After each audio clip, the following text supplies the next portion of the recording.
is Chris Falk from SportDomination.com, and I wanted to bring you another interview, and this is with Alan Colley. And Alan is, how tall are you, Alan? 6'1". 6'1" and... 350-ish. 350-ish. So, Alan runs the gym here, and he also has a title, or a couple titles. I'll let him tell you about them. Alan, what are the titles that you're most proud of? Well, I'm a pro strongman. I got my pro card last year in October in Reno at the Amateur Strongman Nationals.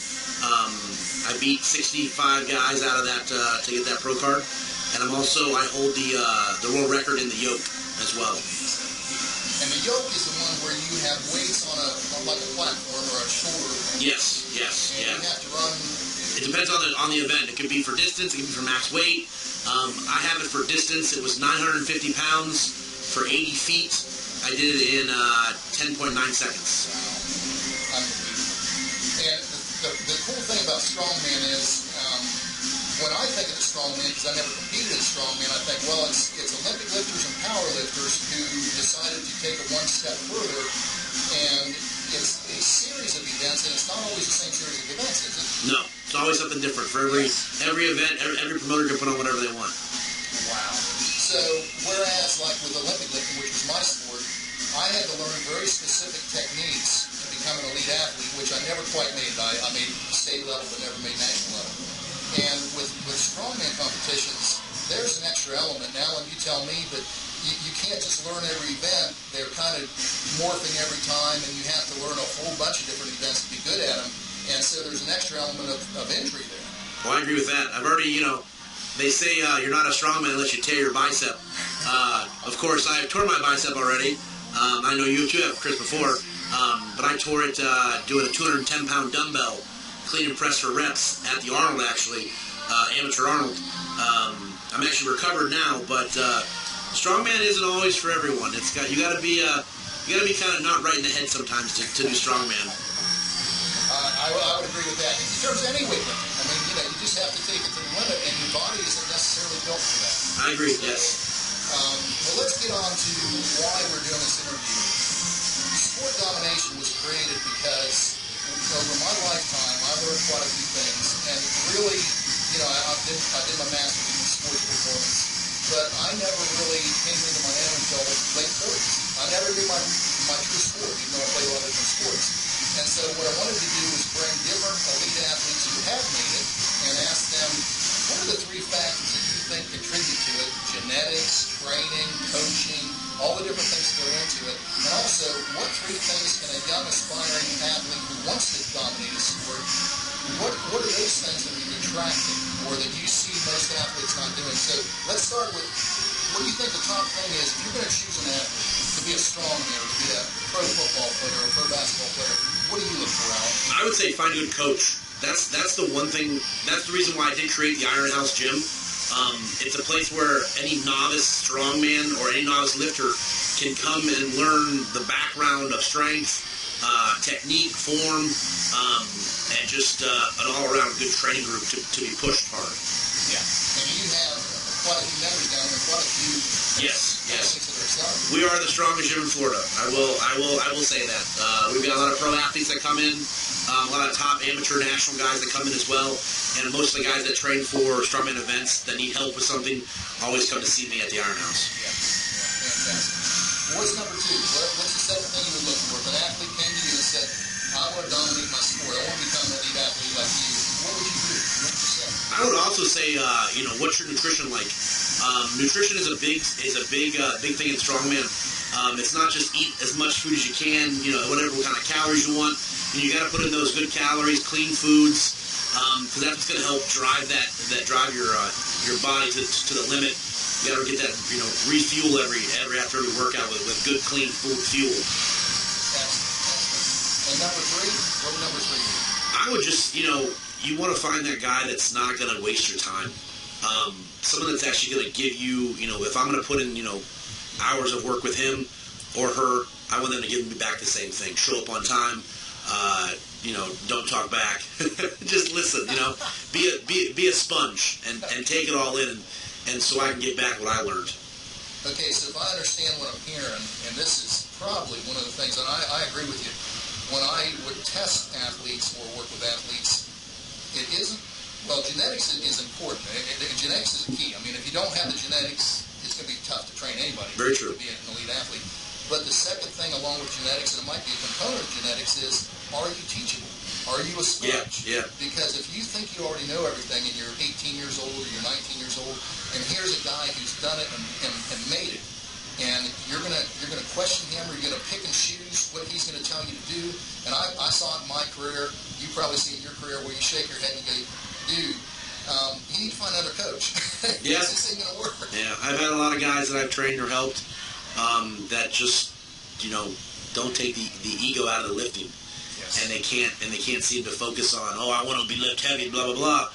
But everyone's got to start somewhere. It's like my buddy once said, I trained with a long time ago, Steve Foster. He said it's like a house. You got to build it brick by brick. You can't build a good house without a good foundation. That's where it's got to start.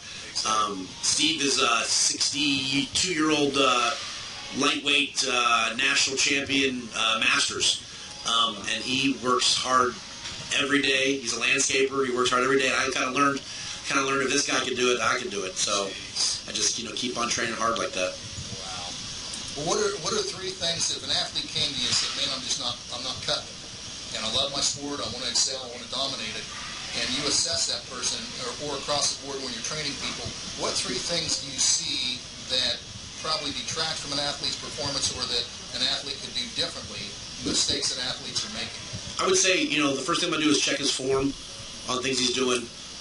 Secondly, he might not maybe needs to work on flexibility, or find a sport. Maybe strongman's not a sport. Maybe put him in powerlifting. If he wants to be strong, just put him in powerlifting.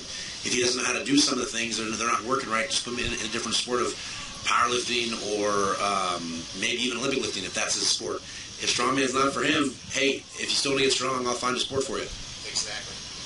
Well, and that's, if I understand you correctly, one of the things that's super important, and this is part of what I used to do, I would try to assess the athletes and their genetic ability, their psychological, the whole bit, because half the time, just like with me, I didn't realize my sport was volleyball. I started out with football, screwed up my knee, had my first knee operation in high school, went on to just all sorts of different sports, softball, all that. And then in my 20s was when I really realized, hey, I'd like to do something competitive, and I got back into Olympic lifting, got a coach and all that, but that wasn't my sport. Hell, I'm 6'1", skinny legs, I'm built like a volleyball, basketball player, and it wasn't until my late 30s I realized that. So what you're saying is, when you were working with somebody, you're constantly assessing to see, well, maybe this guy doesn't fit strongman, maybe this guy fits Olympic lifting or whatever, so that's really key. What else? Anything else that you see your athletes doing that you want to just pull them aside and say, dude or girl, shit, what are you doing? They go too heavy. They go too heavy. A lot of people jump in too quick, too heavy. It's like jumping into a cold pond without seeing if there's ice on top, that kind of thing. They jump in the deep end a little too quick. Yeah. And I always say progression is the key when it comes to anything in sports. Mm-hmm. Progression. Percentages. It's all, you just can't, it's like baking a turkey.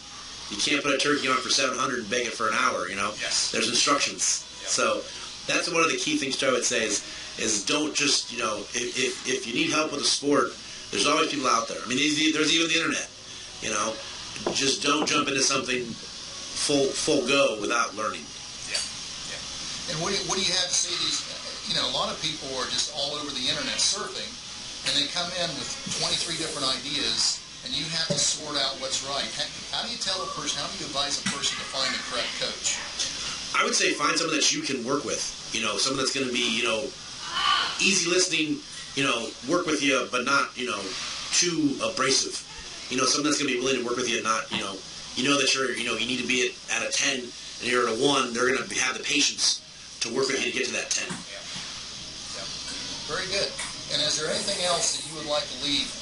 Again, this is for young aspiring athletes, people who are trying to dominate their sport but aren't there yet. Anything else you have to say as far as the words of wisdom? Just train hard and be respectful in your sport. There's always someone, I've learned there's always somebody stronger and faster. But, you know, pay respects. You know, as long as they respect you, you can respect them. Yeah. And when you were growing up, did you ever think somebody would break like 1,000 pounds in a bench press? No. No.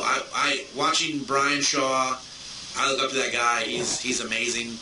I hope I can be, you know, somewhat competitive like he is, or Dimitar 17 off that trains downstairs. You know, he's a great athlete. Even Eddie Hall. Those guys are all just it's amazing. I wish my grip was like Mike Burke. I mean, I've seen him do the Thomas Inch dumbbell. You know, that's a lift that 2 people have lifted. Yeah. He's done it 3 times now with both hands. So the sport of strongman is always it's evolving, and you're seeing guys now. I mean, I hear Brian Shaw talk about how he's going to do a 600-pound stone. I mean, that's ungodly. The last stone that was just like that was 550. Yes. So it's crazy how the sport. You think that you work hard to get a 400-pound log press, and the guy ahead of you now hits a 470. So you're back to the drawing boards again. It's tough. Well, I really appreciate your time today, and anybody that is going to listen to this, just understand that we will have different blogs available and different websites for like Alan and some of the pictures and some of his updates as far as what he's doing, and also some highlights of the gym that Alan runs. And you actually run 2 gyms. You actually run a general gym for people just trying to do basic weight loss and things like that, and then you have the specialist gym. Yep, the Iron House. Yes, the Iron House. So. Stop by any time. Yes, very much. Okay, thanks, Alan. Thank you.